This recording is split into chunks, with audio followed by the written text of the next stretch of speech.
Bueno, bienvenidos y bienvenidas a este nuevo episodio de nuestra querida radio genérica 93.7. Estamos en este momento por fin en nuestra primera emisión de nuestra querida radio. Ahora aquí me acompaña mi colega El Inquisidor. ¿Cómo le va, compañero? Hola, ¿qué tal, audiencia? Estamos acá en la primera jornada del programa. Esperemos que lo disfruten. Ahora estamos preparándonos, ya se nos viene una interesante jornada que nos presentará tanto interesantes noticias como una interesante también y ejecución de experimentación para poder conocer más sobre nuestra querida banda Arcoiris. También le presentaremos algunas otras noticias sobre nuevos discos y por último tendremos una interesante lectura de un cuento de nuestro querido compañero Edgar Allan Poe. Así que, sin más dilación, que empiece por ahora la sección de noticias.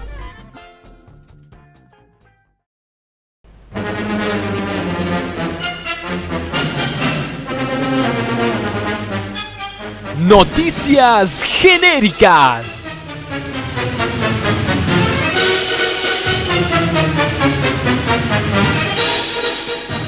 Presentado por Archivos Ingen y El Inquisidor.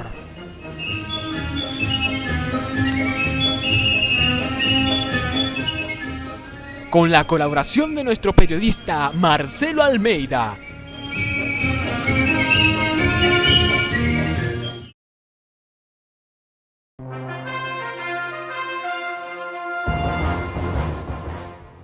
Bueno, ya estamos comenzando con esta nueva transmisión y ya tenemos unas muy interesantes noticias que vamos a redactar el día de hoy. Especialmente 3 son las que nos incumben en este momento. La primera que vamos a abarcar en estos instantes son una que está alarmando a todo el mundo. Y cuando hablo de todo el mundo es a todo el globo que nos circunda con respecto a un conflicto bélico de último momento. Cuéntenos, señor Santino, ¿qué se sabe por ahora de este conflicto bélico? Bueno, realmente es una situación ciertamente impactante. Nos llegan impactantes informes desde Australia por parte de nuestro periodista Marcelo Almeida. Estamos ante lo que es quizás el más grande conflicto bélico de la historia de este país, sin lugar a dudas.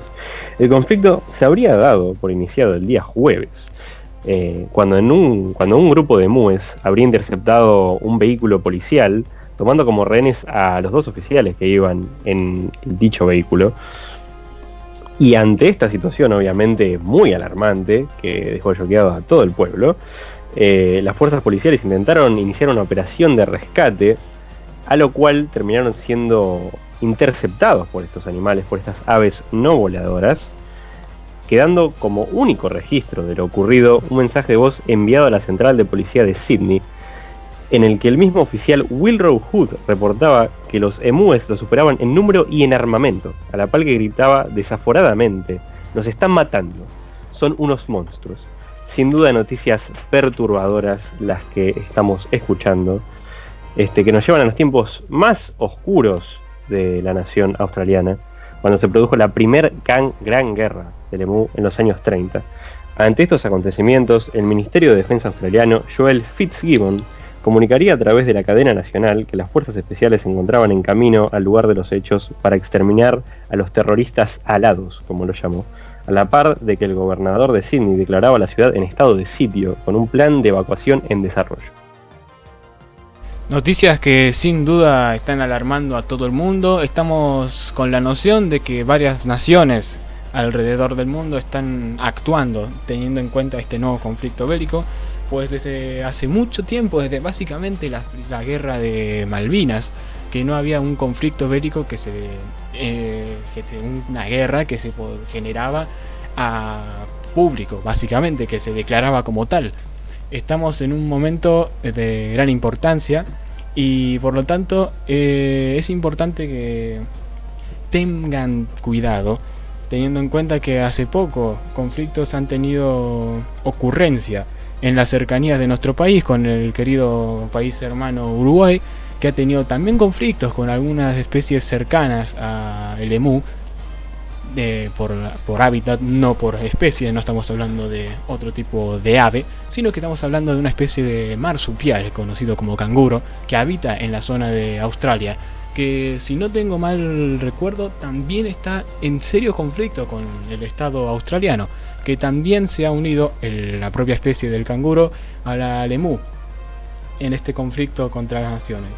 Tenemos ahora la información de que nuestro periodista enviado al sitio, Marcelo Almeida, está con nosotros en el aire.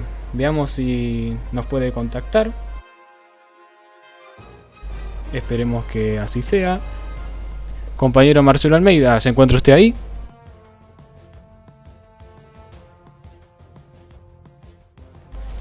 Compañero, ¿se nos puede comunicar con nosotros?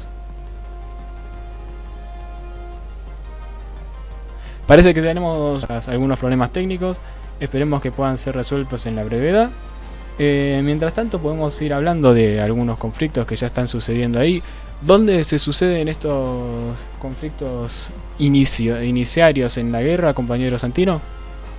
En los alrededores. En Sydney, en la ciudad de Sydney. Sí, es justamente la situación que dio inicio a esto fue justamente la toma de rehenes por parte de las aves. Y la respuesta que brindó las fuerzas policiales de la ciudad al intentar ejecutar esta misión de rescate fallida, y bueno, fue lo que finalmente llevó consecuentemente, ¿no?, a que el ministro de Defensa del país diera la orden para que el ejército ya fuera en marcha a tratar de resolver este conflicto que sin duda va a durar bastante. Claro, está poniendo en alerta a todo el mundo. Nunca se pudo haber preveído, principalmente teniendo en cuenta de que se había tenido una relativa paz desde los años 30 con la primera gran guerra del Lemú. Esperemos que en estos momentos no esté sufriendo nada ningún tipo de civil ni de ninguno de los ambos bandos. Y bueno, parece que tenemos de vuelta conectado a nuestro periodista en el sitio, Marcelo Almeida. ¿Se nos puede comunicar con nosotros? Estoy ahora mismo aquí en Sydney. Mejor dicho, y más específicamente en la parte de Sanssouci, y es un desastre lo que está sucediendo ahora mismo. Ahora mismo me estoy situando en Sydney, no una de las, por no decir la ciudad más importante que tiene Australia, pero en el interior, donde no es tan conocido el lugar. Los emú están destruyendo absolutamente toda cosecha de los australianos. ¿Nos puede decir algún relato, algo que que le hayan contado a usted, alguna de la gente que vive ahí, si realmente están sintiendo el conflicto o es algo externo que por ahí no les está afectando? Y mira, hay tantas historias ahora mismo de los horrores que están sucediendo que no puedo ponerla en palabras ahora mismo. Por ejemplo, hace unos momentos estuve hablando con un granjero de la zona que me ha dicho que 150 emúes arrasaron con todas sus plantaciones por venganza al asesinato de uno de sus compañeros. Parece que la actitud que estas aves están teniendo ante el conflicto no es nada pacífica, sino que es reaccionaria. Justamente estamos teniendo también noticias de que tampoco es muy pacífica la reacción de la defensa del ejército australiano, teniendo en cuenta que están empezando a utilizar armas de guerra, principalmente contra las grandes poblaciones de emú. Exactamente, señor Juan. Están empezando a usar ametralladoras pesadas en contra de estos animales sin remordimiento alguno, tratando de aniquilar completamente la especie situada ahora en la gran isla. Hay algunas noticias que nos están hablando de que el conflicto más allá del sector del centro de Australia se está extendiendo paulativamente hacia los sectores de los alrededores. Ya vemos que uno de los más afectados ha sido la propia Sydney, que está justamente en un sector literalmente al lado del mar. ¿Hay ciudades en los alrededores que también están sintiendo este primer conflicto? Sí, podemos encontrar Canberra, Melbourne, lugares como Brisbane, que siguen con estos problemas inminentes a los ataques de los emúes. Bueno, parece que, señor Santino, ¿usted tiene alguna pregunta que pueda darle a nuestro compañero Marcelo Almeida? Quisiera saber el tipo de armamento que estaban utilizando. Creo que estaban trayendo incluso un tipo de lanzamisiles, inclusive. O sea, realmente están tratando con la mayor brutalidad a estas aves. ¿Es así? Sí, puedo confirmarlo, aunque no pude conseguir mucha información, ¿no? Acerca del armamento que están utilizando. Sé que pude sacar un poco de palabras de algunos soldados de la zona y me habían confirmado, entre palabras no muy largas, de que se acercaba, ¿no?, un cargamento de explosivos para aniquilar completamente esta especie, usando también ametralladoras Lewis y un cargamento que se acerca por parte de Gran Bretaña de ametralladoras semimodernas. Una pregunta más que quería hacerle desde el estudio. Se han empezado a generar rumores, principalmente de que tanto una gran población de guerreros o ex guerreros de la antigua guerra contra el Uruguay por parte de la comunidad cangura, y también ciertas tribus originarias de pueblos originarios también del interior de Australia se están empezando a rebelar y están empezando a formar parte de esta rebelión de parte de los emus contra el gobierno australiano. ¿Esto es cierto? ¿Se ha visto en el campo de batalla a este tipo de comunidad? ¿Qué decirte? Aunque pueden llegar a ser muy escurridizos, se han visto canguros en las zonas circundantes a las grandes batallas contra los emúes. Y sí, se podría decir que hay levantamientos en todas las zonas. Una de las zonas más afectadas es Perth, que está prácticamente al otro lado de Australia, en paralelo a Sydney, en los que han llegado a aparecer 200 canguros de absolutamente ningún lado. Nadie sabe de dónde han salido. Muchos dicen que es de Mundaring State Forest o de Yarradale, pero todavía no hay nada confirmado por parte de los canguros. Bueno, compañero periodista, esperamos más noticias de usted en el frente y esperamos que este conflicto no desarrolle catástrofes mucho mayores a las que estamos teniendo ya en este periquedío país de la querida Oceanía en el sur del mundo. Muchas gracias, compañero.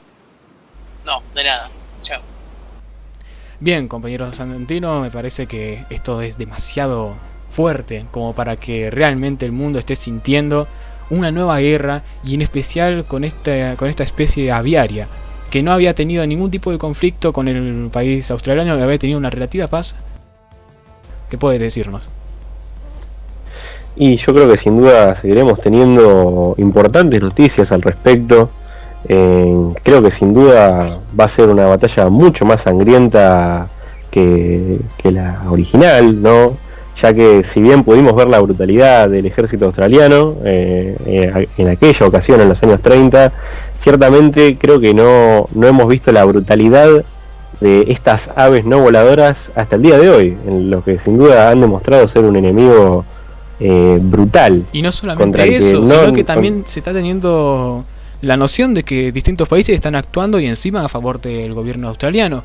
Puede ser que potencias importantes como Gran Bretaña, que ha tenido muy buenas relaciones con Australia desde que fue parte de su propio gobierno, ahora parece que están enviando armamento de muchos tipos, por suerte no nuclear. Ya estamos hablando ahí de niveles que por suerte no generarían una nueva guerra mundial, que ya se está temiendo. Mucha gente muy extremista, pero mucha gente ya está temiendo de que este pequeño conflicto lleve a que grandes potencias quieran incursionar en ella y que por lo tanto se genere una nueva guerra mundial. ¿Usted cree realmente, compañero inquisidor, que esto pueda llegar a pasar? Yo creo, compañero Vincent, que todavía es muy pronto para saberlo, pero sin duda que al menos en el plano nacional, en lo referente a Australia, sí que es el más grande conflicto que han tenido hasta el momento, y ciertamente y lamentablemente vamos a tener muchas más bajas por parte de ambos bandos en el futuro, sin duda. Es muy importante también mencionar esta especie de ayuda dada por las demás comunidades que conforman el país australiano. Es importante también recalcar la de los canguros principalmente, que ya han tenido ciertas bajas, cierto sufrimiento de su pueblo con el conflicto dado ya hace poco con el gobierno uruguayo. Es muy importante esta ayuda porque revela realmente un grito, un mensaje dado por estas comunidades australianas al mundo. Ciertamente, creo que quieren propagar su mensaje de una forma muy contundente. Lo que sea que estén intentando comunicarnos, lo están haciendo sentir, sin duda.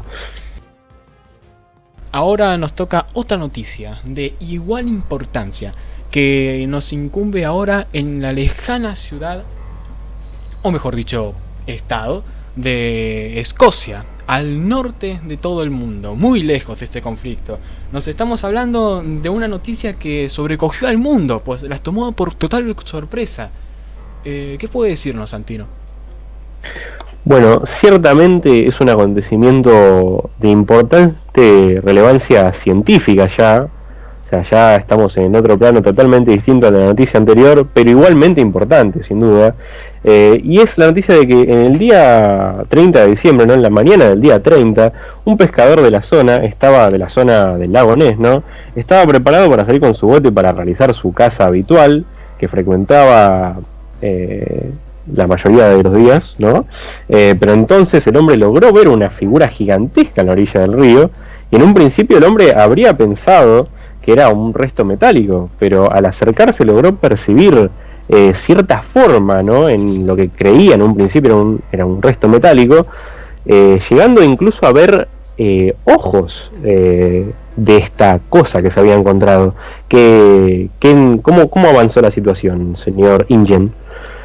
Por lo visto, cuando esta persona se logró dar cuenta de que lo que tenía enfrente suyo era una masa viviente, era un ser vivo, principalmente no pensó en lo que tal vez alguna gente en esa zona de Escocia, el lago Ness, pensaría que es el propio monstruo del lago Ness, sino que simplemente lo primero que pensó es justamente eso, que era un monstruo, que era una aberración, pero no pensaba jamás que lo que tenía frente a sus ojos era, sin lugar a dudas, el monstruo que tanto misterio había dado al mismo lugar desde sus primeros descubrimientos, hace muchos años, mucho más del anterior siglo, desde que fue justamente cuando el mito del lago Ness explotó a todo el mundo, dando una euforia por conocer y poder ver a esta bestia que tanto se ocultaba y que tanto se había creído que no existía y que no era parte real de ese lugar.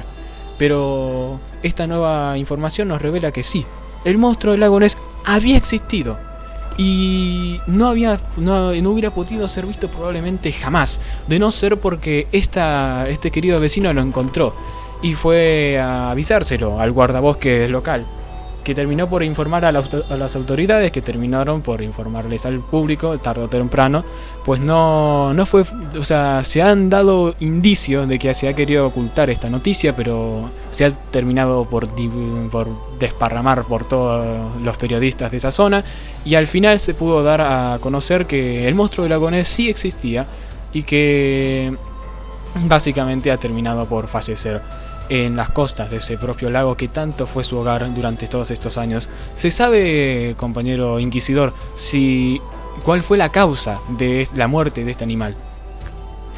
Aparentemente habría sido el gran problema que tanto está en alza últimamente, ¿no?, que tanto se está hablando en todos los medios.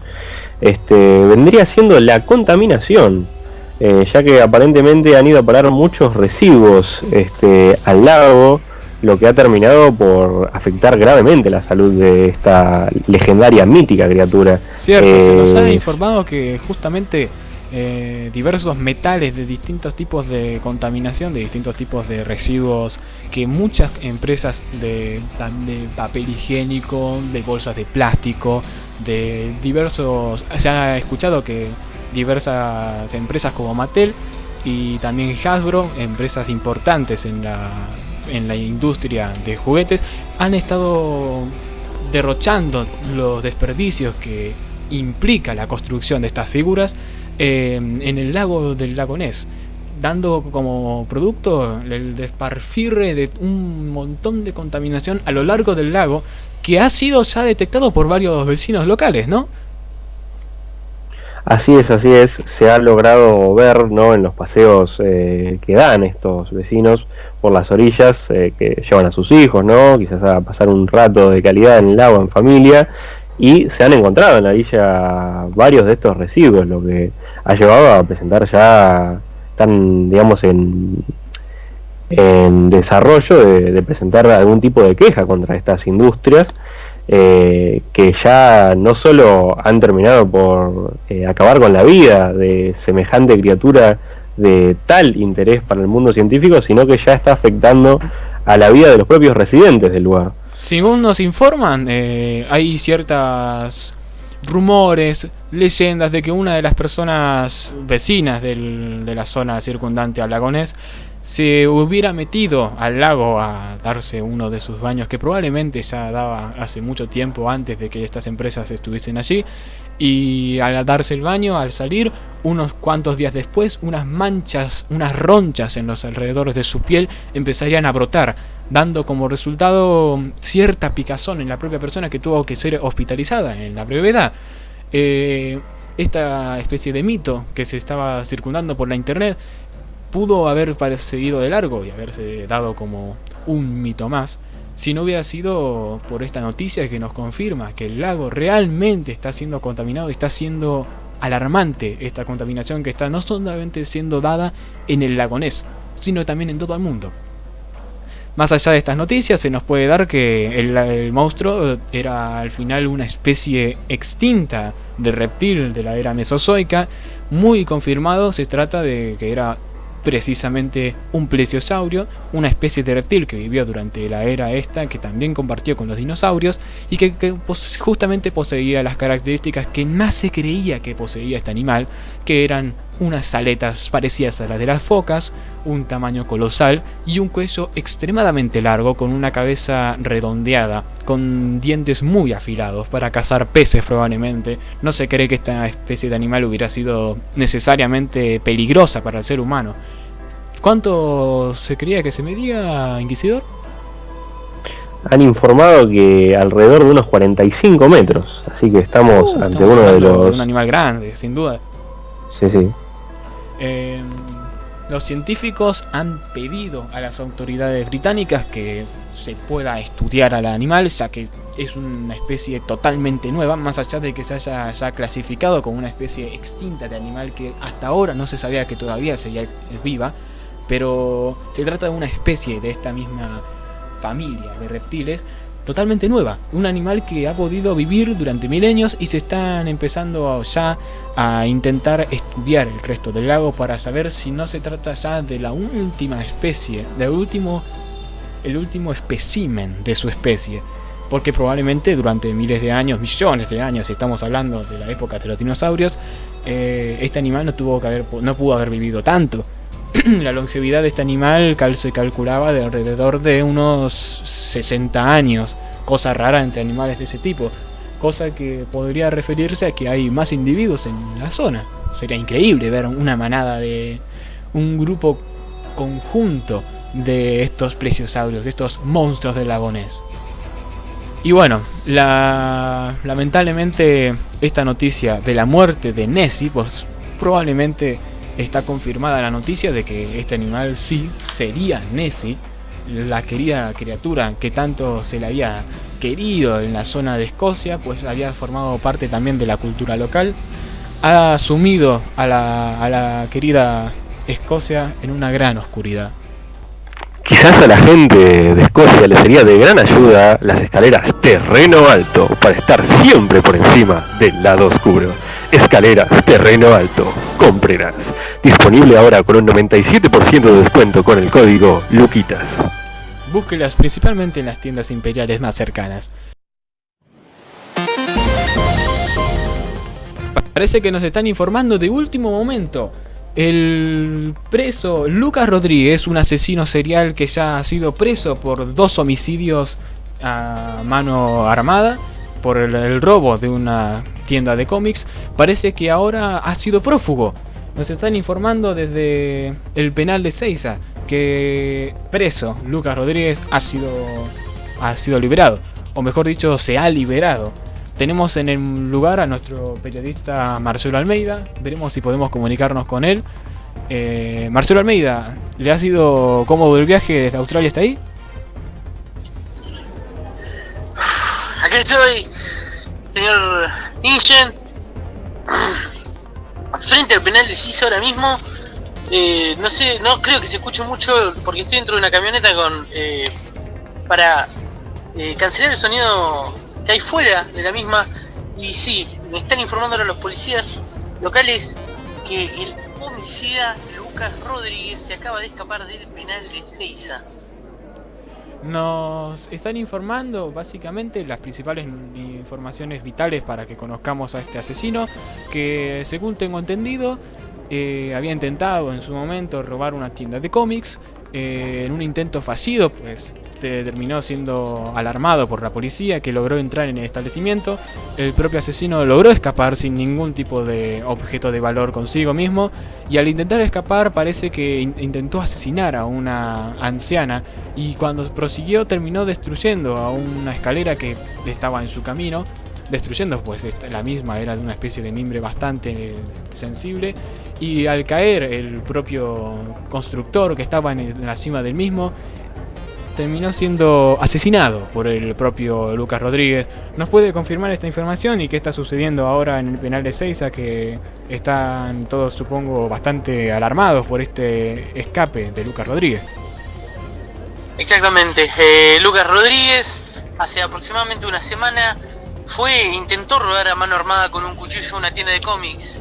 A la salida de la misma, ya que el policía había entrado en la tienda, según él, se dijo en la corte, sin querer había empujado a una señora de más de 75 años. Esta se golpeó su cabeza contra el pavimento y lastimosamente murió dirigiéndose al hospital. En cuanto al constructor, una caída intensa de más de 7 pisos, murió al contacto con el suelo y no se sabe más de la familia. Estas noticias claramente fueron dadas por el propio Lucas Rodríguez, que en un intento vago por intentar disimular unas muertes tal vez por casualidad, están intentando ocultar claramente en su psicopatía un asesinato que se vio claramente por varios testigos. Exactamente, la misma corte le había dicho al juez que esto había sido una extrema coincidencia, estas dos muertes, que en su intención primaria no estaba asesinar a esta señora y este hombre, sino que era llevarse un cómic a su casa de X-Men. Ahora en el penal de Seiza están en máxima alerta y se acaban de encontrar a 2 guardias muertos. Se tiene asesinados por el mismo Lucas Rodríguez, que ahora mismo está prófugo. ¿Se tiene alguna constancia de cómo sucedió este escape? ¿De alguna forma se supo cómo realmente logró evadir a tanta seguridad que tiene el penal de Seiza para poder al final escapar y dar la alerta a todo el mundo? No se sabe nada, ahora mismo se está investigando el asunto y la escena del crimen, pero se ha encontrado un hombre muerto y por causas que todavía no se saben, se tiene que hacer la autopsia, pero el cuerpo no encuentra absolutamente ningún síntoma de violencia. En cambio otro, Hernán, muerto, tenía 36 años, fue aplastado por el mismo auto que destruyó una pared para que Lucas Rodríguez pudiese escapar. O sea que poco a poco se van desligando las noticias, la información que termina dando como resultado final muy probablemente el escape de Lucas Rodríguez mediante el asesinato y mediante el robo de uno de los vehículos que probablemente el penal poseía para transportar a los presos de un lugar a otro, ¿verdad? Exactamente, los policías del lugar me han informado que aproximadamente unas 24 horas podrían estar mucha de la evidencia para hacer un informe más completo acerca del mismo. Bueno, muchas gracias, periodista Marcelo Almeida, le agradecemos su información. No, señor. Esperamos que nos siga en contacto. Ok, chao. Bueno, unas noticias alarmantes, teniendo en cuenta la gravedad que este asesino ha dado al resto de la gente. ¿Qué dice usted, Santino? Ciertamente cuesta creer que a raíz de un hecho de tan poca relevancia, ¿no? Como puede ser una historieta, se haya llegado a tal punto de cometer homicidios, ¿no? El señor Rodríguez ya presuntamente habría sido acusado con anterioridad de violencia de género, ¿no? Ya que anteriormente en la facultad a la que él concurría, le habría mostrado su colección de cómics a una compañera. Esta lo habría agredido por el hecho y presuntamente Rodríguez la habría golpeado brutalmente, pero por falta de testigos ese hecho no fue hacia ningún lado y ahora termina produciéndose esta tragedia en la que quizás el señor Rodríguez quería completar su colección para impresionar a esta muchacha. Verdaderamente estamos ante un psicópata sin precedentes en la historia argentina. Sin duda tenemos en constancia el hecho. Sin duda la gente que ha presenciado estos dos asesinatos no podría estar más de acuerdo con la sentencia que se le ha dado a Lucas Rodríguez por estos hechos que han ocurrido antes de esta escape del mismo. Se tiene en cuenta, según ellos, muy probablemente de una psicopatía en su mente. Este hecho que ha marcado su infancia, que ha sido la de esta compartida de imágenes con esta joven de su juventud, no hace más que confirmar primeramente de que este hecho fue real y segundo de una clara deformación mental en los actos de Lucas Rodríguez. ¿Se tiene algún hecho más que tenga relación a Lucas Rodríguez después de alguna investigación sobre su vida? Por el momento no, sí que se han documentado algunos hechos de violencia durante su estadía en el jardín de infantes, ¿no? En el que cortó con una tijera a un compañero, pero se cree que fue más bien un accidente y el verdadero hecho primero, ¿no? Que se mostraría como indicio de su aparente locura, sería justamente este hecho de brutal violencia contra una compañera de la facultad. Y bueno, las noticias que hemos tenido recientemente fueron la continuación de esta patología que se le ha presentado a este triste joven. Se tiene en cuenta a unos hechos, tengo entendido acá, a unos hechos acontecidos no hace mucho, de un asesino que se daba como nombre Juan Rodrigo, que tenía justamente la técnica de invitar, por así decirlo, a las mujeres, porque su especialidad, su fetiche, por así decirlo, al asesinar eran justamente las mujeres. Y se tiene en cuenta que esta persona, Juan Rodrigo, supuestamente, probablemente, o pueda que se trate de este Lucas Rodríguez, tenía como forma de actuar el invitar a estas personas, teniendo en cuenta de que tenían una fascinación por el mundo cómic, por el mundo pop, invitarlos a conocer su colección de cómics, para entonces en el acto, al intentar mostrárselos, terminar por atacarlos y matarlos, salvo por la última víctima, que terminó por describir a una persona, al terminar escapando de este hecho traumático totalmente, pudo describirle a la policía una persona muy similar al físico que posee Lucas Rodríguez, principalmente anteojos, pequeña estatura y una pequeña barba prominente saliendo de su labio inferior. Por lo tanto, esperemos que tengamos noticias en breve sobre este hecho que ha alarmado a toda la comunidad argentina, especialmente por los hechos graves que Lucas Rodríguez ha hecho en el corazón de todos nosotros. Creo que ya se nos acabó el tiempo, ¿no, Santino? Sí, creo que ya esta sección ya se nos va acabando, digamos, ¿no? Sí, y espero que lo hayan disfrutado. Y ahora continuaremos con la próxima sección, que se tratará ni nada más ni nada menos que de la sección de crítica. ¡Vamos!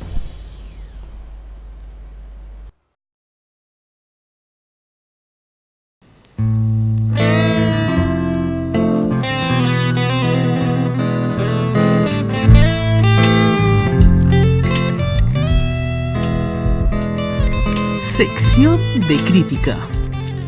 Presentado por Archivos Ingen y El Inquisidor, donde criticaremos lo último en la cultura pop.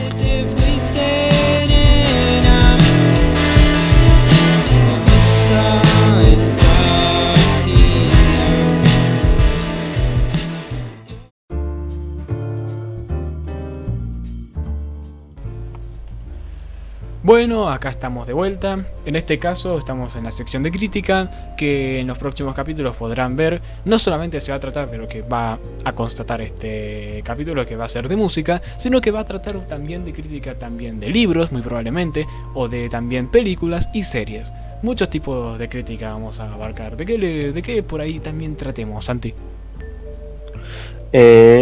Básicamente de eso, ¿no? Quizás abordemos ciertas series con cierta expectación del público, ¿no? Como por ejemplo la reciente estrenada serie de The Witcher, ¿no? Como por ejemplo... El Mandaloriano, claro. Cualquiera de estas series que están siendo populares actualmente. Sí, que dan para mucho diálogo, para bastante debate. Exactamente. Series, música, películas, videojuegos también. Claro. Pueden, lo referente a música, podrían entrar álbumes o podría entrar una banda en concreto que creamos que es verdaderamente especial como para dedicarle una buena cantidad de tiempo, o quizás algún que otro género musical no tan popular, ¿no? Como para que sea interesante para que la gente se informe al respecto. Eso mismo. Y hablando de bandas que merecen atención, hoy mismo nos compete la banda Bestias de Calle, una banda de prominente, ¿cómo decirlo? De prominencia bastante alta en cuanto a los sectores que conforman al Gran Buenos Aires. ¿Qué nos puede decir de ella, Santino? Ciertamente tenemos unas noticias que creo que van a generar gran expectación y gran emoción en todo lo que vendría siendo el conurbano, ¿no? Ya que es una banda muy querida de la zona, que ha tocado en infinidad de bares y demás. También en algunos pequeños festivales, una de las bandas más queridas de del mundo under, ¿no? Nos llegan de fuentes verdaderamente muy confiables, pero que por ciertas cuestiones no podemos revelar qué fuente es, que el disco debut de la banda, del cual ya tuvimos el adelanto con Te Fuiste, que fue el primer single, justamente funciona como base sonora del inicio de este sector, para que ya vayan dándose cuenta de la calidad. Claro, verdaderamente una calidad muy alta. Ya el disco debut estaría en preparación, lo querrían preparar para poder presentarlo formalmente en un recital futuro que se cree será una fecha verdaderamente muy importante en la historia de la banda y muy importante en la historia nacional, muy probablemente. Exactamente, en la historia de todo lo que nos compete musicalmente. ¿Tiene algún nombre este disco por ahora? No, por ahora solo ha habido ciertos rumores, pero digamos de fuentes poco verídicas, ¿no? De ciertos fanáticos que... ¿Cómo puede llegar a llamarse? Y no, la verdad que no estamos, digamos, muy de acuerdo con algunas de esas teorías de fanáticos medio locas, ¿no? Que hacen mucho tiempo alegación a sustancias de consumo dañino. Algunos dicen que puede que el disco se llame El Juan y los Patas Sucia, una cosa así. Es muy raro, ¿verdad? Sí, es ciertamente muy extraño, pero bueno, ya sabe que los fanáticos realizan teorías muy extrañas a menudo, entonces creo que no deberíamos darle relevancia a este tipo de informes, ¿no? Que ciertas páginas, entre comillas, ¿no? De información, claro, intentaron abarcar de forma realmente pobre, ¿no? Por no decir nefasta. Entonces, así que nosotros nos limitaremos a fuentes verdaderamente confiables al respecto, claro, de todo lo que se relaciona con Bestias de Calle. De la calidad que ves, sitios y fuentes de la calidad que nuestra radio genérica necesita y merece. Principalmente entonces tenemos noticias de que va a ser en la brevedad la salida de este álbum. Sí, en los próximos meses, probablemente justamente en los primeros meses de este nuevo año que ya se nos avecina, tendremos este gran disco que seguramente esté presente en la entrega de los Latin Grammy, ¿no? Eso esperamos, teniendo en cuenta ya que hemos escuchado un poco de este disco y ha sido una calidad que realmente sorprende. Es más, tenemos un adelanto, si no recuerdo mal, del propio disco. Sí, ciertamente. Tenemos un audio exclusivo que se nos ha enviado, que estaremos poniendo en reproducción, ¿no? Exactamente, póngalo nomás, vamos a escucharlo.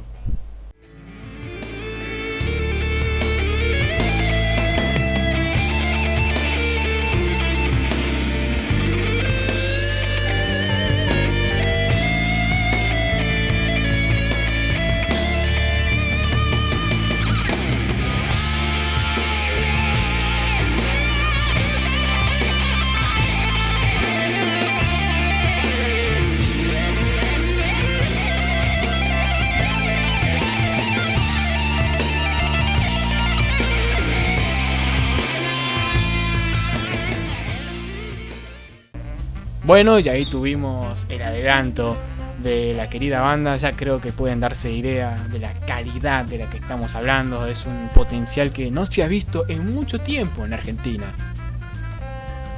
Sí, ciertamente, la verdad que es una de las bandas nuevas, ¿no? Más interesantes e experimentales también, ¿no? De todo el circuito under.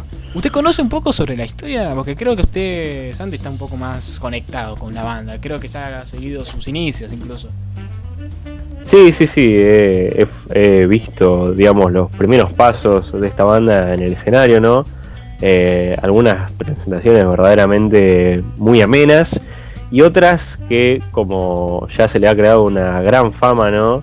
De traer ciertos problemas donde pisa, han terminado, digamos, en casi tragedias, pero que por suerte no llegaron a mayores, con lo cual la banda, por fortuna, no ha sido demandada aún por generar daños en ciertas residencias, como aquella vez que se presentaron. Dice, se tiene la fama de que sus conciertos han tenido un nivel de violencia sin igual. Ciertamente, como aquella legendaria vez, ¿no? En la que se presentaron en un bar de Torcuato, al que por razones, digamos, para no recordar hechos traumáticos no voy a mencionar, pero en un bar de la tierra allá de Torcuato, se estaba efectuando un concierto de la banda, ¿no? Realmente un ambiente muy ameno, un poco, digamos, en la que se notaba que la gente se estaba divirtiendo mucho, hasta que, digamos, se produjo este hecho desafortunado en el que el cantante Diego Mateos parece que había traído unos cócteles Molotov que se comenta utilizaba cuando era militante, ¿no? Del Partido Obrero. Es un político sabe, el compañero. Totalmente, ¿no? Totalmente tiene un pasado ya como el presidente quizás de mayor relevancia en la historia del centro de estudiantes, de lo que fue su institución escolar, ¿no? Y bueno, aparentemente no se sabe bien, nunca se llegó al fondo de esta historia, pero tenía presuntamente estos cócteles Molotov, para lo cual los tenía, digamos, escondidos, ¿no? En una bolsa, y parece que alguien del público, pensando que era algún tipo de bebida, los sacó, y obviamente ante semejante hecho, ¿no? Es obviamente un objeto de gran poder, de devastación. Se comió una buena llamarada Moe. Claro, efectivamente, y se trató de detener, ¿no? A esta persona que había sacado la bebida del recipiente donde lo tenía escondido, ¿no? El señor Mateos, y al empujar a esta persona, el cóctel Molotov cayó en el piso, ¿no? Generando un gran incendio en todo lo que fue la infraestructura del lugar, que para colmo... Claro, efectivamente, señor Ingen, se creó una gran llamarada en el que también fueron dañados la mayoría de los instrumentos de la banda.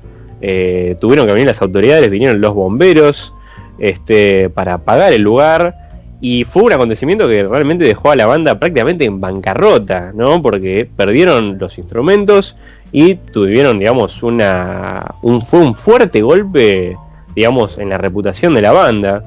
No tenía constancia de esto, la verdad es sorprendente, es como si No, verdaderamente salió en las noticias, fue un hecho muy comentado, ¿no?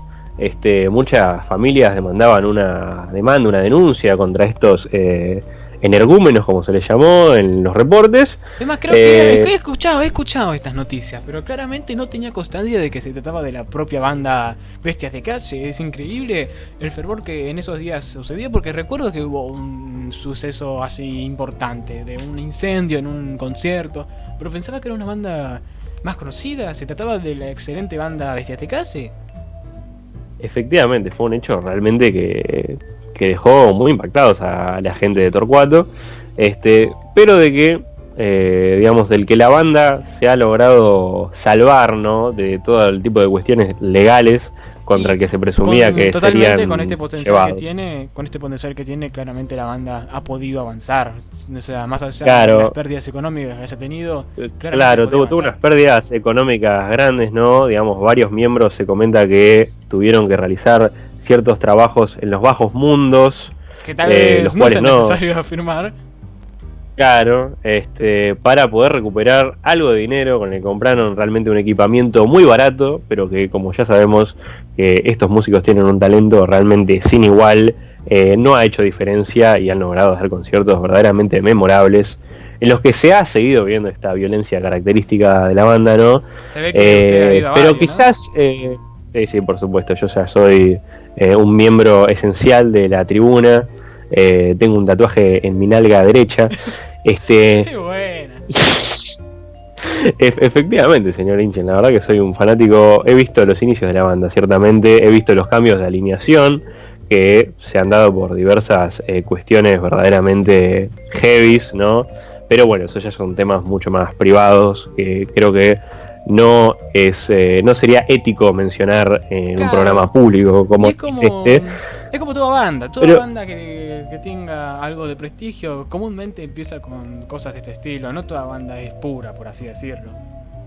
Claro, nadie está libre de pecados, ¿no? Pero bueno, lo importante es que, como comentamos, la banda ha logrado salir de verdaderamente depresión económica, ¿no? Una depresión como la de los años 29 que tuvieron tras el incendio, y han renacido, ¿no? Y hoy en día se encuentran, como ya dijimos, ¿no? Dando recitales por varios festivales, quizás de una importancia o de un conocimiento menor entre el público, pero que realmente no es representativo de la calidad que representa la banda. Claro, justamente dándole la posibilidad de poder por fin estar creando su primer disco. Claro, digamos que la banda está en un tiempo álgido, ¿no? Están realmente en un gran momento. Exactamente, estamos hablando de una montaña, no están en la cima de la misma, pero tampoco están en la propia llanura, en los valles que la circundan. Estamos hablando de que está en un ascenso continuo. Totalmente, eso es un no parar. Yo creo que muy probablemente los veamos firmando contrato con una gran discográfica, o quizás formando su propia discográfica independiente. Ojalá así sea, y que tengan esa misma inteligencia que usted está refiriendo con ellos. Espero que en el futuro no solamente sea escuchada el nombre de esta banda en esta radio, sino que también sea escuchada en todas las emisoras de todo el país, y especialmente en las de otros países, para así poder darle la mejor fortuna a esta querida banda que está iniciando y que está demostrando el verdadero potencial argentino. Y ahora, a continuación, estamos por presentar una pronta crítica, esta vez a un álbum que ya ha salido, que no estamos hablando ya de álbumes que están por salir, como ha sucedido ahora con la querida banda Bestias de Calle, sino que estamos hablando de una banda de antaño y de gran prestigio en lo que se refiere a música nacional. Estamos hablando, sin lugar a dudas, a la banda Arco Iris. ¿Qué puede decirnos de ella, señor Santino? Bueno, es una banda que se ha destacado, ¿no?, por gran experimentación. Fue una de las bandas fundacionales del rock nacional. Eso tengo entendido, con Los Gatos, ¿no? Y otras bandas de por eso. Sí, juntamente con Los Gatos, Manal, Almendra, Box Day y demás, que quizás injustamente no gozó de la misma popularidad que las anteriores mencionadas, claro, pero que sí gozaba de la misma calidad, por lo menos, ¿no? Realmente han creado piezas musicales de gran complejidad y destacándose principalmente por ser un rock progresivo mezclando más que nada elementos folclóricos, digamos, Eso más de mismo, nuestras su tierras. experimentación se ha vinculado con esa especie de sensación de nacionalismo. Yo creo que la banda ha visto una especie de sensación de argentinidad que no ha sentido, o de argentinidad o de americanidad, por así decirlo, que no ha sentido el resto de bandas que desarrollaron el rock durante los años 60 y 70, pues estas muy comúnmente siguiendo una meca progresiva que fue bastante común en todo el mundo básicamente durante los años 70, pero siguiendo una idea de nacionalidad más seguida hacia el tango, yo diría, hacia ritmos de ese estilo. En cambio, Arcoiris sintió esa centralidad de vida, esa base musical que no es la del rock, sino más cercana a su tierra, con los sonidos originarios, con los sonidos de los pueblos de toda Sudamérica. Exactamente, caracterizándose, ¿no?, por algún uso de instrumentos como por ejemplo el ronroco, ¿no? Un instrumento que acompañaría al líder, digamos, en lo musical de esta banda, Gustavo Santaolalla, lo acompañaría durante toda su futura carrera, que quizás algún día abarcaremos en este podcast. Ojalá sí pero sea. que ha utilizado este instrumento para grandes bandas sonoras tanto de Hollywood como del mundo de los videojuegos. Así que también Gustavo, un artista que no solo se ha destacado por ser uno de los músicos, digamos, más importantes dentro del rock nacional, sino que aún encima se ha mantenido relevante durante muchos años. Y eso es algo que es difícil de mantener. Si no tengo ninguna duda, el propio Santaolalla ha tenido incluso algún que otro Oscar no sé si por una película. Sí, ha llegado a tener un Oscar, ahora la estoy averiguando. Ha tenido un Oscar por la película Babel, Secreto en la Montaña, una cosa de locos. Él ha tenido entonces este prestigio, y es más, el juego del que estamos hablando es uno de los juegos con más prestigio en los últimos años, The Last of Us, que justamente creo que en la brevedad saldrá su segundo número, ¿no es así? Sí, saldrá su segundo título, También en el cual por supuesto vuelve Gustavo, claro, para repetir una banda sonora que fue muy celebrada y que, digamos, le abrió cierta popularidad también entre la gente, digamos, más amena con los videojuegos. Exactamente, ya podemos darnos cuenta de la calidad de la banda, teniendo en cuenta el prestigio que ha tenido el querido Gustavo Santaolalla, que además ha tenido ya sus codeos con varios músicos de también renombre en el aspecto folclórico de Argentina, pero no folclórico, sino más bien experimental, como él mismo, entre el rock y la folcloridad argentina, como puede ser el más conocido, León Gieco, con justamente su disco, el propio León Gieco, de Ushuaia a La Quiaca, uno de los discos de referencia folclórica más importantes de toda la historia de la música argentina. Justamente una idea que se la dio Gustavo Santaolalla al propio León Gieco en una etapa en la que el propio León Gieco se encontraba en una especie de depresión musical en la que no encontraba inspiración. Ahora, volviendo a lo que estábamos hablando, la banda Arcoiris principalmente se caracterizaba porque sus integrantes, entre los que se puede destacar Ara Tocatlán, que era un músico especialmente versado en vientos, pero que también tenía algún que otro conocimiento en percusión y en teclados, si no recuerdo mal, un músico de procedencia egipcia, por si no lo he dicho, y por ahí alguno que otro también, eran miembros principales de... ¿Cómo decirlo? ¿Cómo era, Santi? Una comunidad vendría siendo, una ¿no? comunidad en la que... dominada o erigida por una líder espiritual conocida como Dana, que los guiaba en el mundo espiritual en el que estos se habían arrojado. Básicamente, no es una secta ni nada parecido, sino que era simplemente una comunidad en la que se respetaban los unos a los otros y se seguían ciertas normas, por así decirlo, buscando una especie de purificación espiritual. Entre esas cosas no se permitía ni el sexo, ni se permitía tampoco... ¿qué más no se permitía comer? Creo que no se permitía comer carne, creo, esas boludeces. Claro, tampoco creo que se permitía el uso de drogas, tampoco. Claro, era una especie especie de hipismo, pero un hipismo que no permitía justamente cosas que el hipismo clásico por ahí sí acepta. Y este grupo, especialmente este grupo constatado por Ara Tocatlián, Gustavo Santaolalla, Guillermo Modarampe en el bajo y Horacio Gianello en la percusión principal, este grupo que conformó Arco Iris fue el que realmente creó los discos de Arco Iris más interesantes, los que podrían sentirse más como los mismísimos discos de Arco Iris. El resto, después del año 75, con la disolución de esta primera conformación de la banda, teniendo en cuenta de que los principales, principalmente Gustavo Santaolalla, decidieron retirarse de este ambiente de presión, de cierta restricción en cuanto a la vida, que fue lo que hizo que pudiese conectarse con muchos otros músicos. Después de esto, la banda terminó por mudarse, creo, a Estados Unidos, y allí continuó con su producción de música, esta vez con música de otro estilo, mucho más diferente a la de la que había desarrollado Santaolalla, que había sido básicamente el que dirigía la dirección musical, que justamente tenía su estilo más originario, ¿no? Sí, así es. Ahora, ¿con cuál nos vamos a centrar entonces?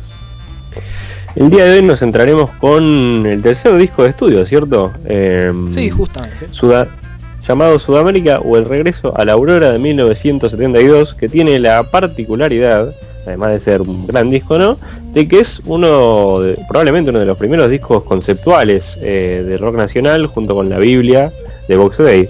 Así que también tiene esa peculiaridad bastante interesante.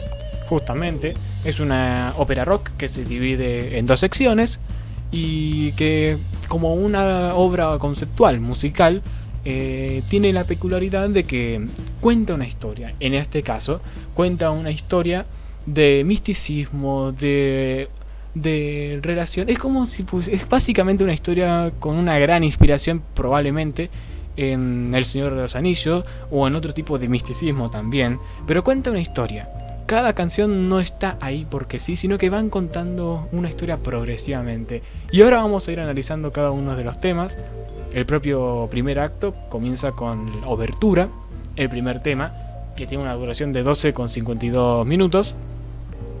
Esta primera canción, como obertura, que comúnmente inicia alguna que otra ópera real, no una ópera de rock, como obertura no tiene ningún tipo de voz, es totalmente musical y tiene una estructura que va caracterizando el inicio de Sudamérica en sí, del continente. Especialmente se caracteriza el inicio del mismo tema con un huevo rompiéndose, que básicamente simboliza el inicio de la propia Sudamérica. Empieza con una melodía bastante suave, bastante característica. Por ahí puede sonar un poco penosa. Esta misma representa a la propia Sudamérica en su momento más esplendoroso, en su momento de paz, por así decirlo. No es un tema violento, pero poco después empieza a sonar un tema mucho más pesado y más oscuro.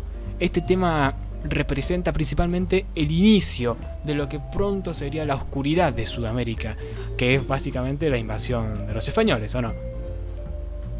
Así es. Verdaderamente se tocan conceptos muy interesantes y que además se narra, ¿no?, la historia que se intenta contar, no solo ya por, modo más directo, como podría ser en la lírica, sino también ya en lo instrumental, como estamos viendo en este tema de obertura, que es totalmente instrumental, no tiene ningún tipo de voz. Es más, en la parte continua a esta parte pesada se nos prosigue una especie de melodías, de desarrollos musicales que evocan a justamente las músicas españolas, no solamente el flamenco, sino a otros tipos de musicalidad española, pero que están representando justamente esa unión, esa significancia de la estancia española en Sudamérica.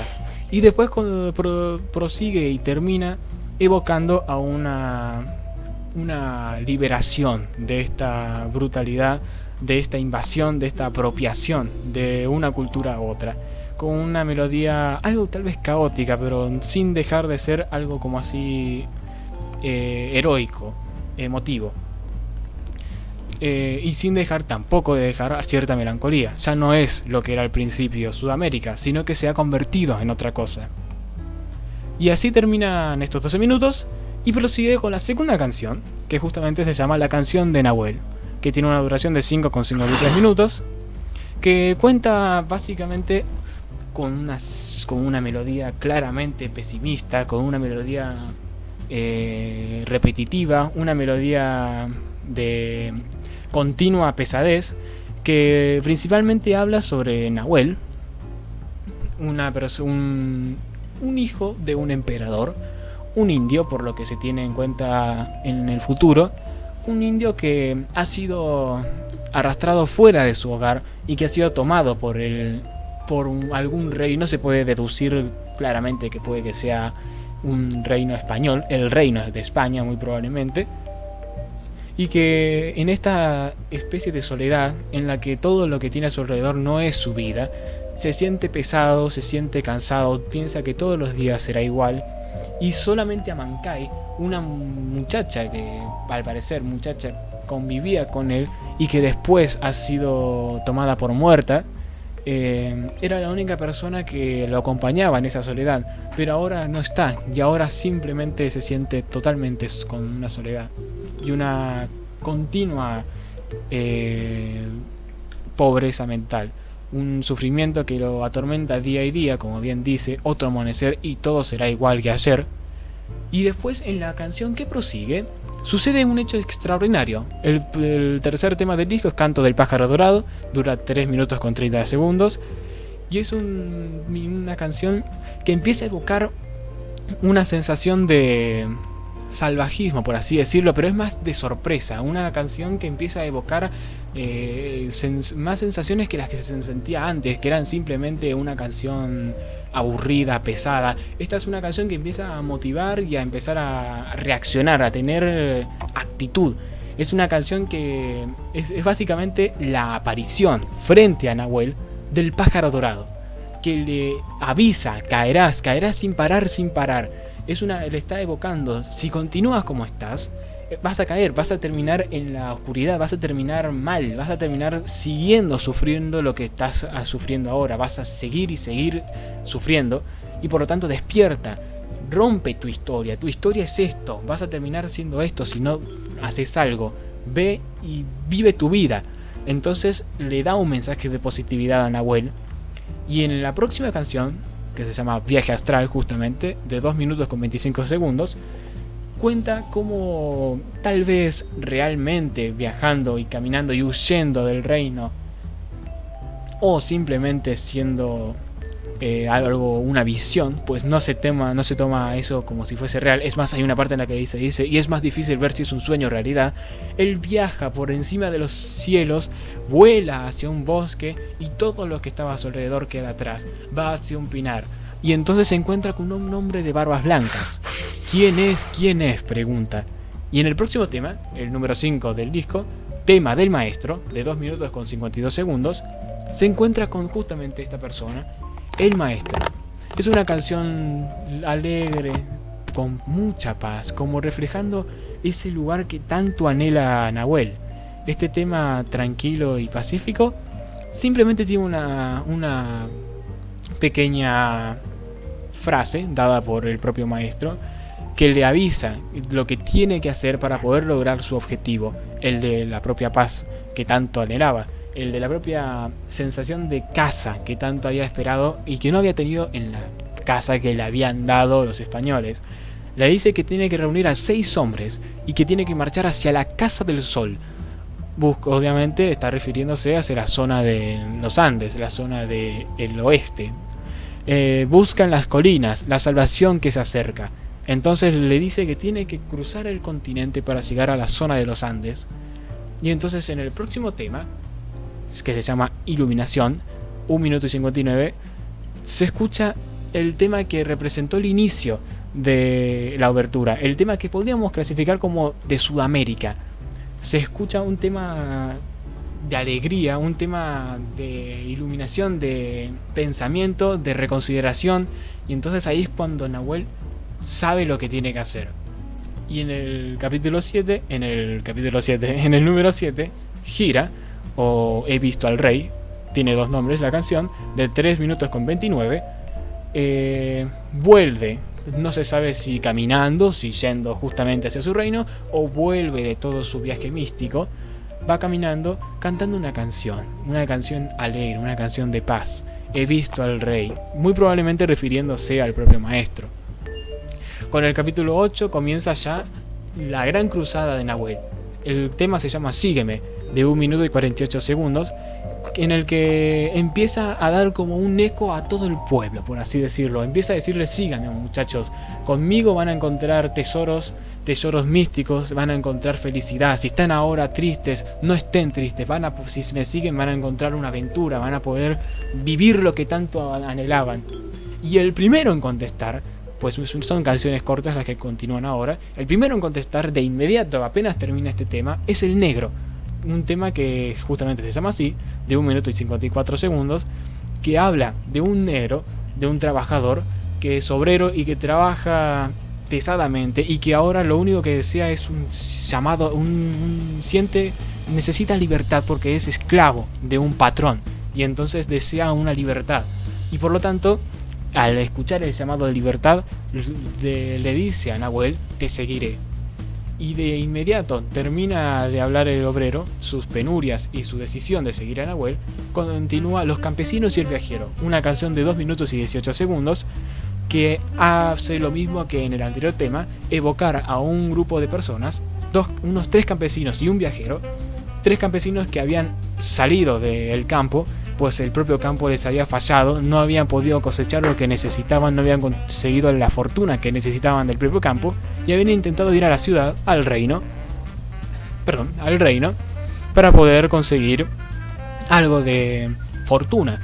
Les falló la idea y estaban al parecer por volver, pero justo encontraron a Nahuel, y entonces decidieron ir con él para poder así cosechar algo de fortuna con los tesoros que le prometía Nahuel. El viajero simplemente se encontraba allí, era una persona que buscaba aventuras, se encontraba aburrido y entonces decidió ir con ellos para poder conseguir aventuras nuevas. Termina el tema y prosigue al siguiente, el estudioso, de 2 minutos con 28 segundos, que justamente hace lo mismo que estos dos temas anteriores.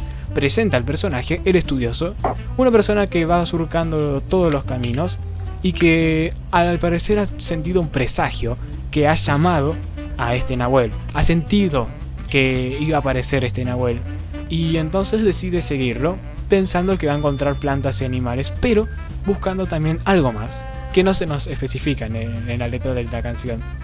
El siguiente tema, el tema número 12, Oración de la partida, es un tema que evoca la despedida de todo lo que han vivido hasta ese entonces y el comienzo de una nueva sección de sus vidas.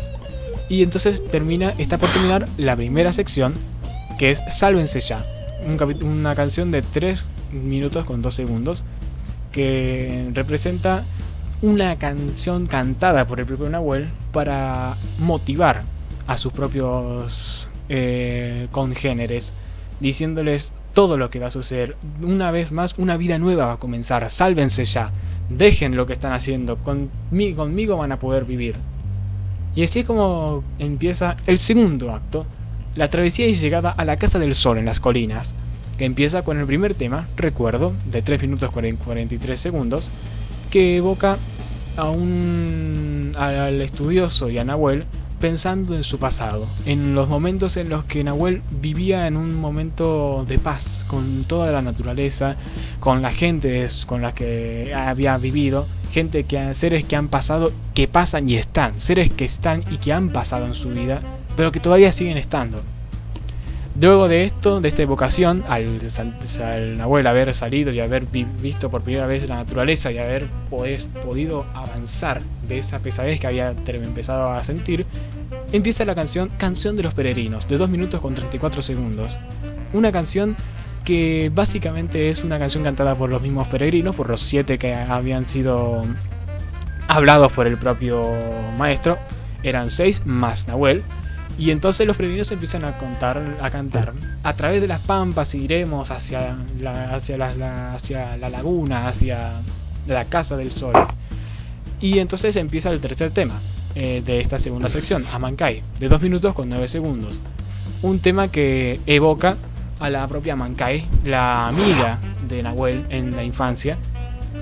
Y entonces, mirando al cielo y mirando todo a su alrededor, si hay cosas que sentimos, pues es un tema instrumental, el propio Nahuel empieza a sentir la presencia de Amankai de vuelta, empieza a sentir su vida.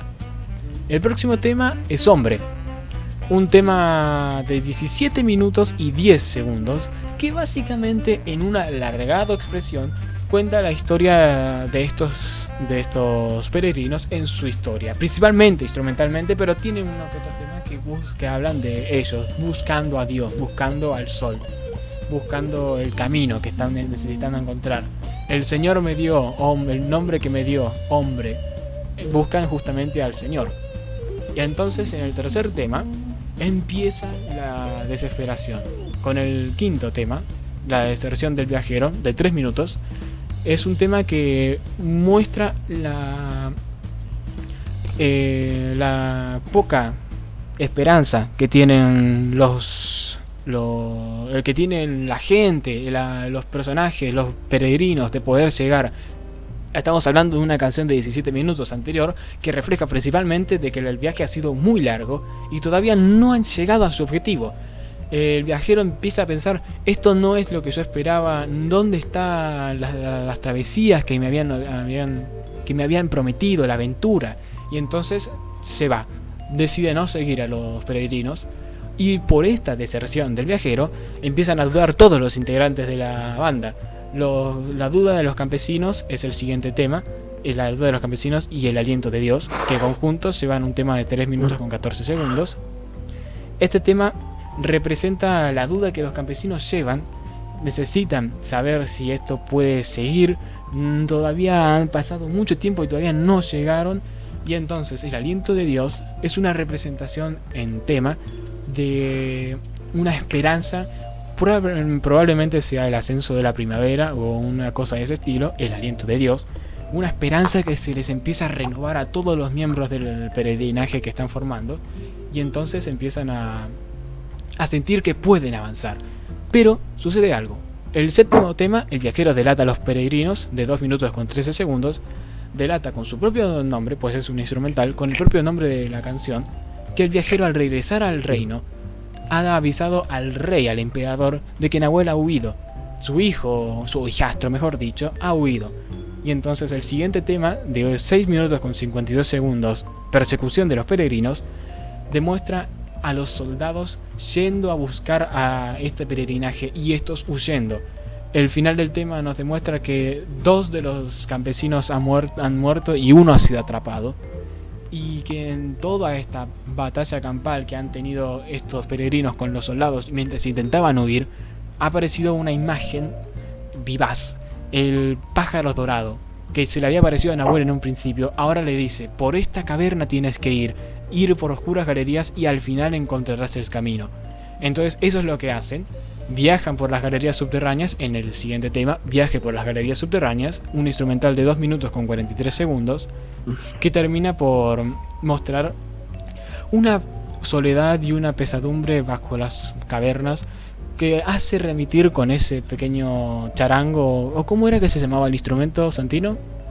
El ronroco. Exactamente, el ronroco, muy probablemente de Santo Olaya, que hace sentir esos mismos sonidos de gotas cayendo de la cima de la caverna hacia el suelo de la misma, que termina por una canción muy similar a las típicas del norte de Argentina, como, bueno, ahora no recuerdo, pero típicas de Jujuy y Salta, de estos pueblos originarios de por allí.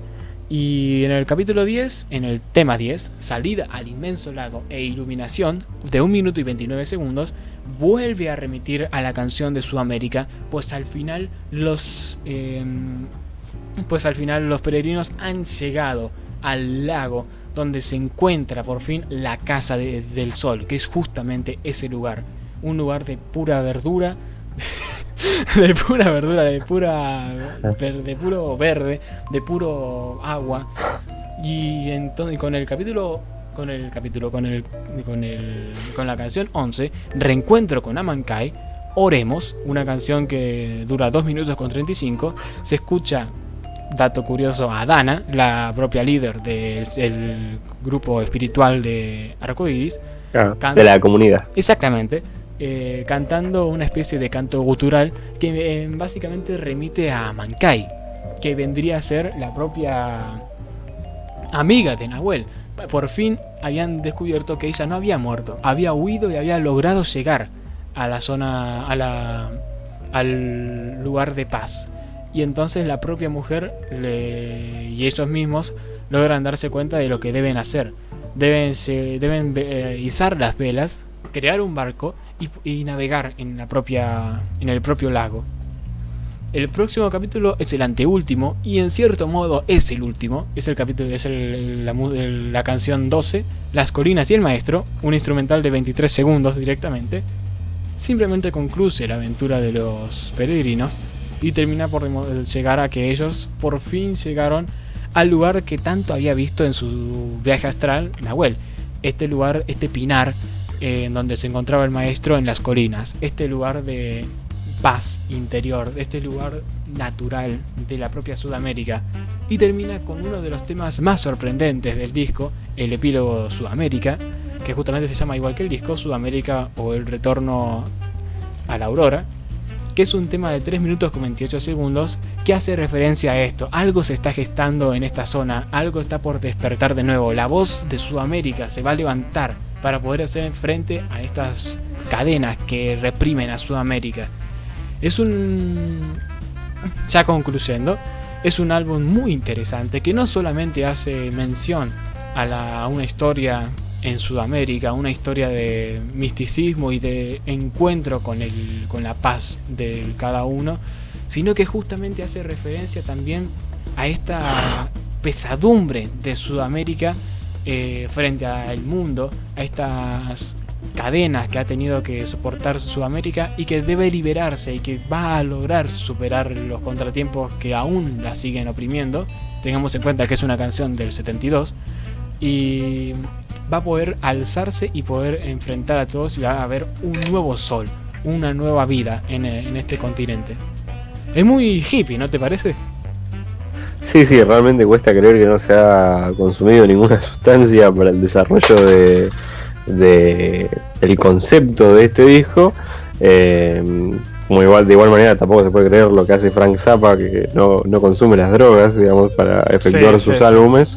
Un hombre que quizás tenga algún espacio alguna vez en este programa. Ojalá, es un músico pero muy sí, increíblemente prolífico, extremadamente prolífico. Pero en lo que a Arcoiris se refiere, creo que es un tema, digamos, tema que trata el disco.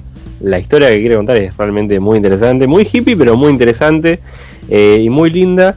Y creo que es posible que se le genere más valor a la persona conforme más lo escuche, porque es probable que bastante gente, digamos, no se dé cuenta a la primera al menos no de toda la historia que se intenta contar, lo cual le vuelve un poco complicado quizá porque es un disco muy extenso, pero que creo que conforme más se escuche, realmente más cariño va a generar en la persona que lo esté escuchando, ¿no? Y digamos, en materia instrumental tiene muchos temas realmente muy lindos que se pueden escuchar por separado, más allá del valor que tiene en sí mismo. Exactamente. Tiene digamos, muchos temas como que una son parte hay muchos temas que son muy instrumental, que sí existen para poder dar una imagen en concepto, porque el disco es muy difícil, aunque es muy cierto lo que decís vos, es muy difícil escucharlo separado, algunos temas, porque justamente conforman parte de toda esta estructura conceptual del disco. Pero hay 1 o 2 temas, por ejemplo, por dar algunos ejemplos: Los campesinos y el viajero, El negro, Gira, el propio tema del final, que de por sí es un tema solo, que es el de Sudamérica. Son temas que de por sí son muy buenos, musicalmente demuestran un nivel de profesionalismo muy importante en la banda y que claramente refleja la calidad de los músicos que en ella consisten, justamente, más allá de que el propio Ara Tokatlian no haya hecho muchas cosas, refleja, y en estos álbumes principalmente, que tiene una inteligencia musical muy grande, a lo mismo que Gustavo Santaolalla, que ya es una persona que ya tenemos constancia de su profesionalismo. Sí, verdaderamente es muy bueno, tiene muchos temas que creo que se pueden escuchar por separado y disfrutarse enormemente, tranquilamente. El tema Hombre me gustó mucho, quizás sí que, o sea, me gustó mucho el inicio, ¿no? Pero bueno, al ser un tema tan extenso, digamos que estaba, digamos, atento a ver cómo se desarrollaba. Claro. Y sí, es un poco complicado, digamos, para el valor argumental aporta muchísimo, ¿no? Pero sí que quizás para el plano de escucharlo, quizás es un poco más complicado, ¿no? Pero obviamente es cuestión de gustos, ¿no? Claro, hay temas largos que son muy interesantes. Yes tiene temas larguísimos, pero son completamente interesantes. Claro, efectivamente. Depende de gusto, justamente, como decís vos. Claro, y por supuesto recordando que depende de gusto, quizás hay algunos temas que en mi opinión personal capaz que digamos en un contexto por fuera de lo que es el disco, ¿no? Si lo dejas afuera de que es una pieza importante para la historia, quizás no se disfrute tanto como pasa con algún que otro interludio de, no sé, Black Sabbath, que claro, quizás para la conjunción sonora o para la conjunción argumental aporta, pero que quizás por separado quizás uno no le encuentra tanto el chiste. Claro, pero que si uno lo escucha todo en conjunto, obviamente tanto musical como líricamente es un avance, es un desarrollo más.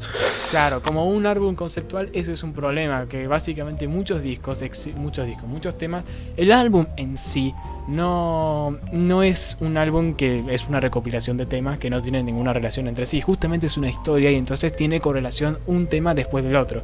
Ese es un problema a la hora de querer escuchar un disco y decir, bueno, vamos a escuchar una recopilación de sus mejores temas, por así decirlo. No. Esto es una conjunción de temas que van contando una historia a medida que van progresando. Lo que no quiere decir que en algún momento uno diga, bueno, quiero escuchar este tema que está en el medio del disco porque musicalmente es muy bueno, que justamente pasa, como digo, El Negro, Los Campesinos, El Hombre, son muy buenos temas, más allá de que en sí conforman parte del álbum y que sí, algunos están conectados con temas anteriores o posteriores. Pero es muy buen álbum, así en una vista general final. Es un álbum muy importante también para la propia banda, pues demuestra ya, como segundo álbum, un nivel de profesionalismo increíble, para la época incluso.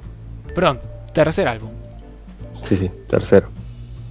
Y bueno, creo que esta sección ya la vamos concluyendo, ¿no? Sí, creo que se ha hablado largo y tendido del disco. Sí. Y nada, simplemente volver a decir que es muy recomendable. Y que bueno, realmente al menos yo no he revisado tantos discos conceptuales, pero que siempre es lindo, es quizás una experiencia musical para escuchar un poco distinta y complicada, quizás para algunos, pero bueno, siempre que uno tenga tiempo creo que vale totalmente la pena y que es una historia interesante y que también sirve mucho para ver realmente el poder narrativo que tiene la música. Sí, justamente. No es un álbum para alguien que diga, bueno, vamos a escuchar unos temas, seguramente alguno está bueno, alguno no.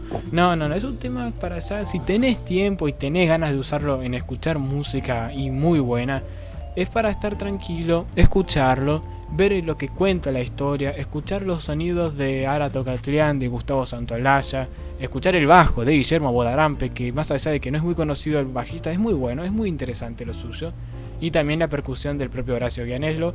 Es muy interesante poder escuchar en los propios instrumentos una historia sudamericana, porque no solamente es una palabra Sudamérica, sino que también son sonidos, y esos sonidos los representan sus instrumentos, que en este álbum están muy bien representados.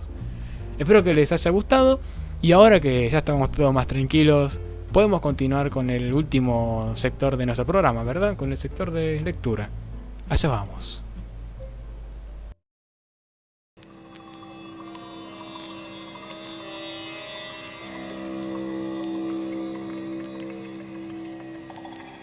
Sector de lectura.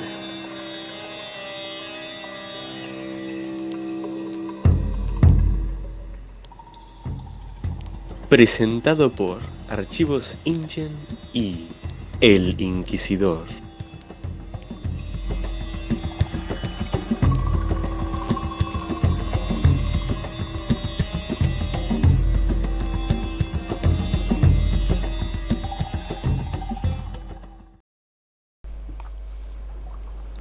El barril de Amontillado.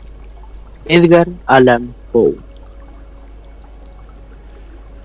Lo mejor que pude había soportado las 1000 injurias de Fortunato, pero cuando llegó el insulto, juré vengarme. Vosotros, que conocéis tan bien la naturaleza de mi carácter, no llegaréis a suponer, no obstante, que pronunciara la menor palabra con respecto a mi propósito. A la larga yo sería vengado. Este era ya un punto establecido definitivamente, pero la misma decisión con que lo había resuelto excluía toda idea de peligro por mi parte. No solamente tenía que castigar, sino castigar impunemente. Una injuria queda sin reparar cuando su justo castigo perjudica al vengador. Igualmente queda sin reparación cuando ésta deja de dar a entender a quien le ha agraviado que es él quien se venga. Es preciso entender bien que ni de palabra ni de obra di a Fortunato motivo para que sospechara de mi buena voluntad hacia él. Continué, como de costumbre, sonriendo en su presencia, y él no podía advertir que mi sonrisa, entonces, tenía como origen en mí la de arrebatarle la vida. Aquel Fortunato tenía un punto débil, aunque en otros aspectos era un hombre digno de toda consideración, y aún de ser temido. Se enorgullecía siempre de ser un entendido en vinos. Pocos italianos tienen el verdadero talento de los catadores. En la mayoría, su entusiasmo se adapta con frecuencia a lo que el tiempo y la ocasión requieren, con objeto de dedicarse a engañar a los millonarios ingleses y austríacos. En pintura y piedras preciosas, Fortunato, como todos sus compatriotas, era un verdadero charlatán, pero en cuanto a vinos añejos, era sincero. Con respecto a esto, yo no difería extraordinariamente de él. También yo era muy experto en lo que se refiere a vinos italianos, y siempre que se me presentaba ocasión, compraba gran cantidad de estos. Una tarde casi al anochecer, en plena locura del carnaval, encontré a mi amigo. Me acogió con excesiva cordialidad porque había bebido mucho. El buen hombre estaba disfrazado de payaso. Llevaba un traje muy ceñido, un vestido con listas de colores y coronaba su cabeza con un sombrerillo cónico, adornado con cascabeles. Me alegré tanto de verle que creí no haber estrechado jamás su mano como en aquel momento. Querido Fortunato, Le dije en tono jovial. Este es un encuentro afortunado. Pero qué buen aspecto tiene usted hoy. El caso es que he recibido un barril de algo que llaman amontillado. Y tengo mis dudas. ¿Cómo? Dijo él. ¿Amontillado? ¿Un barril? Imposible, y en pleno carnaval. Por eso mismo le digo que tengo mis dudas. Contesté. E iba a cometer la tontería de pagarlo como si se tratara de un exquisito amontillado, sin consultarle. No había modo de encontrarlo a usted y temía perder la ocasión. ¿Amontillado? Tengo mis dudas ¿Amontillado? y he de pagarlo. ¿Amontillado? Pero como supuse que estaba usted muy ocupado, iba ahora a buscar a Lucchesi. Él es un buen entendido. Él me dirá. Lucchesi es incapaz de distinguir el amontillado del Jerez. Y, no obstante, hay imbéciles que creen que su paladar puede competir con el de usted. Vamos allá. ¿Dónde? A sus bodegas. No, mi querido amigo, no quiero abusar de su amabilidad.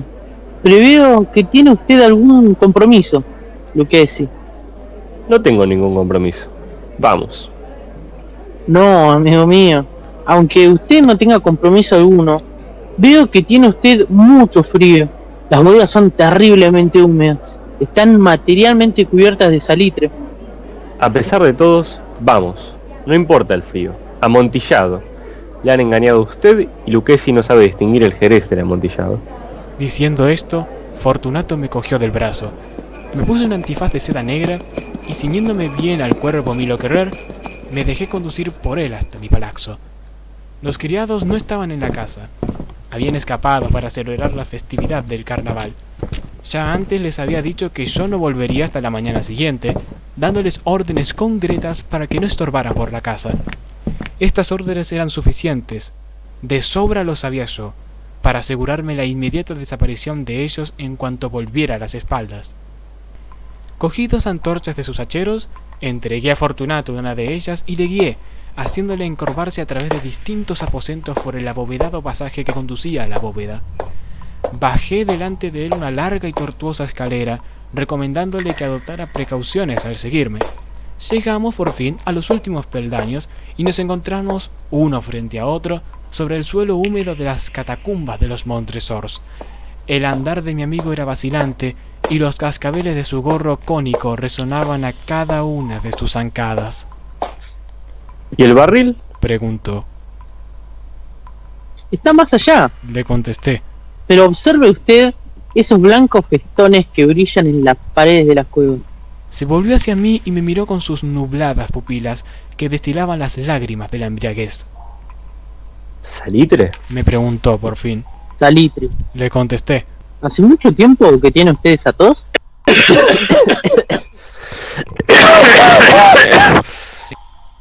Y fue imposible contestar hasta pasados unos minutos. No es nada. Dijo por último. Volvámonos. Su salud es preciosa, amigo mío. Es usted rico, respetado, admirado, querido. Es usted feliz, como yo lo he sido en otro tiempo. No debe usted malograrse. Por lo que me respecta, es distinto. Volvámonos. Podría usted enfermarse y no quiero cargar con esa responsabilidad. Además, cerca de aquí vive Lucchesi. Basta. Me dijo. Esta tos carece de importancia. No me matará. No me moriré de tos. ¿Verdad? ¿Verdad? Le contesté.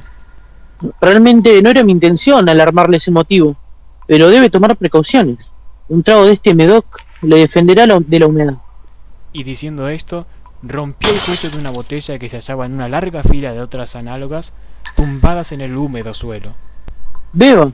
Le dije, ofreciéndole el vino. Se llevó la botella a los labios, mirándome de soslayo.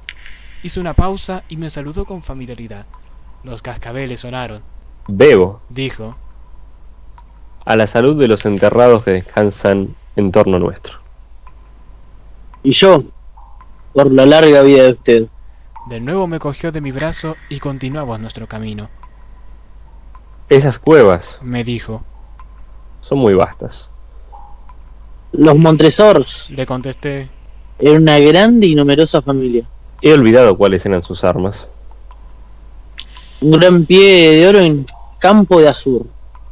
El pie aplasta a una serpiente rampante, cuyos dientes se clavan en el talón.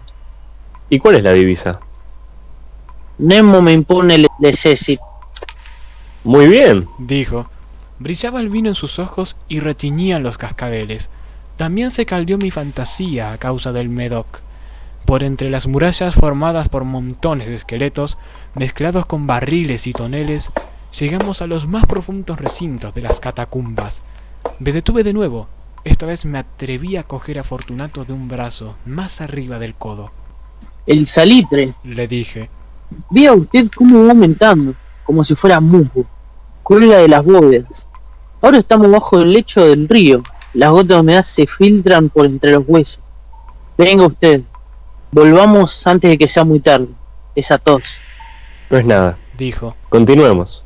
Pero primero echemos otro traguito de Medoc. Rompí un frasco de vino de The Grab y se lo ofrecí. Lo vació de un trago. Sus ojos llamearon con ardiente fuego. Se echó a reír y tiró la botella al aire con un ademán que no pude comprender. Le miré sorprendido. Él repitió el movimiento, un movimiento grotesco. ¿No comprende usted? Preguntó. No. Le contesté. Entonces, ¿no es usted de la hermandad? ¿Cómo? ¿No pertenece usted a la masonería? Sí, sí, Dije. sí, sí. ¿Usted? Imposible. Un masón. Un masón. Repliqué. A ver, un signo. Dijo. Este. Le contesté, sacando de debajo de mi roqueler una paleta de albañil. Usted bromea. Dijo, retrocediendo unos pasos. Pero en fin, vamos por el amontillado. Bien. Dije, guardando la herramienta bajo la capa y ofreciéndole de nuevo mi brazo. Se apoyó pesadamente en él y seguimos nuestro camino en busca del amontillado. Pasamos por debajo de una serie de bajísimas bóvedas, bajamos, avanzamos luego, descendimos después y llegamos a una profunda cripta, donde la impureza del aire hacía enrojecer más que brillar nuestras antorchas. En lo más apartado de la cripta descubríase otra menos espaciosa. En sus paredes habían sido alineados restos humanos de los que se amontonaban en la cueva de encima de nosotros, tal como unas grandes catacumbas de París. 3 lados de aquella cripta interior estaban también adornados del mismo modo. Del cuarto habían sido retirados los huesos y se hacían esparcidos por el suelo, formando en un rincón un montón de cierta altura. Dentro de la pared, que había quedado así descubierta por el desprendimiento de los huesos, veíase todavía otro recinto interior de unos 4 pies de profundidad y 3 de anchura, y con una altura de 6 o 7. No parecía haber sido construido para un uso determinado, sino que formaba sencillamente un hueco entre 2 de los enormes pilares que servían de apoyo a la bóveda de las catacumbas, y se apoyaba en una de las paredes de granito macizo que la circundaban. En vano, Fortunato, levantando su antorcha casi consumida, trataba de penetrar la profundidad de aquel recinto. La débil luz nos impedía distinguir el fondo. Adelántese, Le dije. ahí está el amontillado. Si aquí estuviera Lucchesi. Es un ignorante. Interrumpió mi amigo, avanzando con inseguro paso y seguido inmediatamente por mí. En un momento llegó al fondo del nicho y, al hallar interrumpido su paso por la roca, se detuvo atónito y perplejo. Un momento después había yo conseguido encadenarlo al granito. Había en su superficie 2 argollas de hierro, separadas horizontalmente una de otra por unos 2 pies.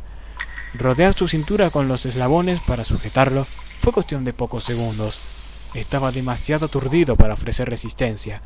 Saqué la llave y retrocedí, saliendo del recinto. Pasa usted la mano por la pared Le dije. y no podrá menos que sentir el salitre. Está, en efecto, muy húmeda. Permítame que le ruegue que regrese, ¿no? Entonces no me queda más remedio que abandonarlo. Pero debo antes prestarle algunos cuidados que están en mi mano. El amontillado. Exclamó mi amigo, que no había salido aún de su asombro. Cierto, Repliqué. el amontillado. Y diciendo estas palabras, me atareé en aquel montón de huesos a que antes he aludido. Apartándolos a un lado, no tardé en dejar al descubierto cierta cantidad de piedras de construcción y mortero. Con estos materiales y la ayuda de mi paleta, empecé activamente a tapar la entrada del nicho.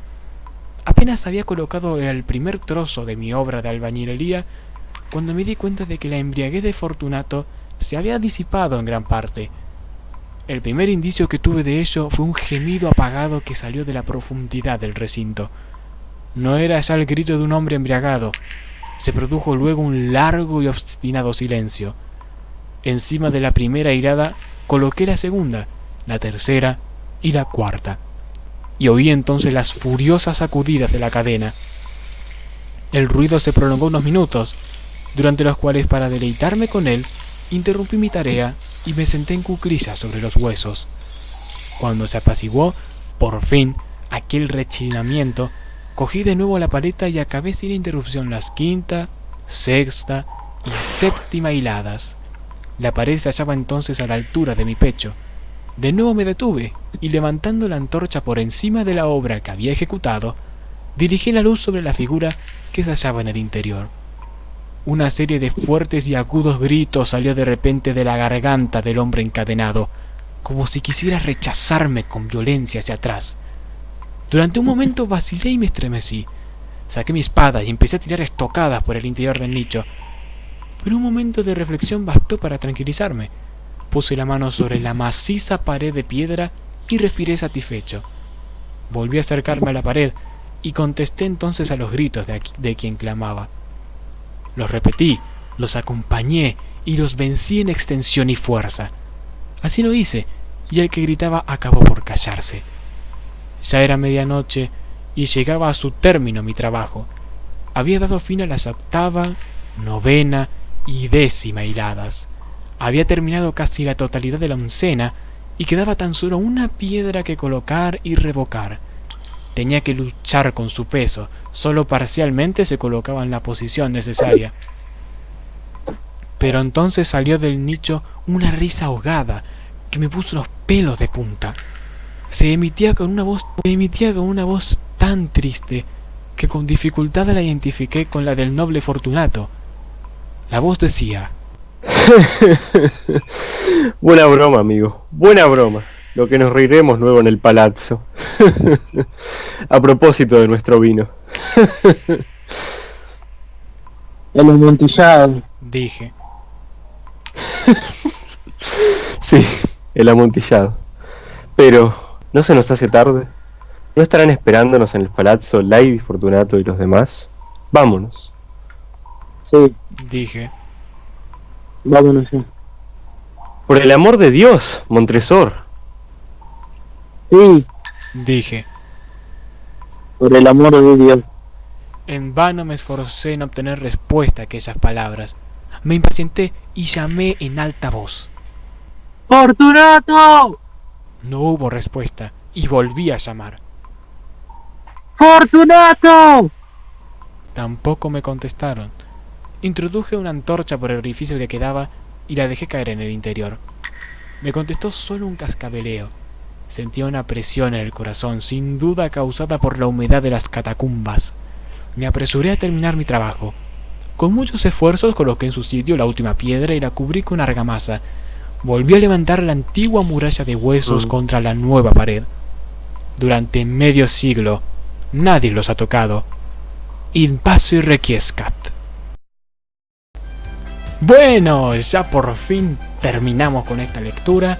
Ha terminado el programa de hoy y esperemos que en los próximos capítulos siguientes tengamos más noticias que poder darles de última mano y también alguna que otra crítica importante e interesante que darles para así poder cultivarlos más en este mundo amplio que es el mundo de la cultura pop y musical que hoy tenemos. ¿Se quiere despedir el compañero Inquisidor?